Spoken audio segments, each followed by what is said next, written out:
আমরা কি কখনো ভেবেছি যে রোদে দাঁড়ানোও হতে পারে একটি ওষুধ?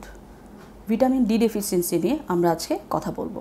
আমি ডক্টর আয়েশা সিদ্দিকা, মেডিসিন বিশেষজ্ঞ, কনসালটেন্ট হিসেবে কর্মরত আছি Medinova medical services limited Malibagh শাখায়। বিশ্বে প্রায় 1 বিলিয়ন মানুষ ভিটামিন ডি ডেফিসিয়েন্সিতে আক্রান্ত। ভিটামিন ডি আমরা কোথায় পাই? সূর্যের আলো থেকে, সুষম খাবার থেকে এবং অথবা কোনো সাপ্লিমেন্ট থেকে। ভিটামিন ডিকে বলা হয় সানশাইন ভিটামিন, কারণ সূর্যের আলোতে আমাদের ত্বকে ভিটামিন ডি এর সিনথেসিস হয়ে থাকে। এটি কোথায় পাওয়া যায়? সামুদ্রিক খাবারে, দুধ, ডিম, মাছের মধ্যে। ভিটামিন ডি এর অভাবে কী হতে পারে?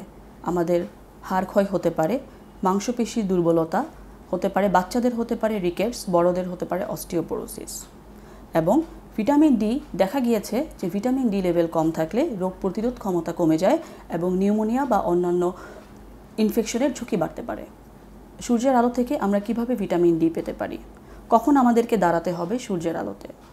বলা হয়েছে যে সাউথ এশিয়ান কান্ট্রিজে যদি 9টা 10টা থেকে 12টা এই সময়ের মধ্যে 15 থেকে 30 মিনিট বা 20-30 মিনিট সূর্যের আলোতে শরীরের 25 থেকে 30 অংশ অনাবৃত করে দাঁড়ানো যায়, মুখমণ্ডল বা হাত পা, তাহলে আমাদের শরীরে পর্যাপ্ত ভিটামিন ডি আসতে পারে।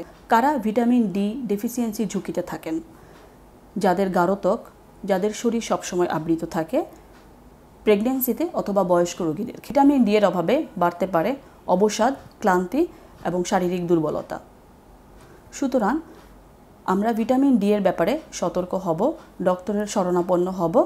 ভিটামিন ডি রক্তে পরীক্ষা করে সেটির মাত্রা নির্ধারণ করে আমরা প্রয়োজনীয় ভিটামিন ডি সাপ্লিমেন্টেশন গ্রহণ করব বা খাবারে ভিটামিন ডি এর মাত্রা বাড়াবো।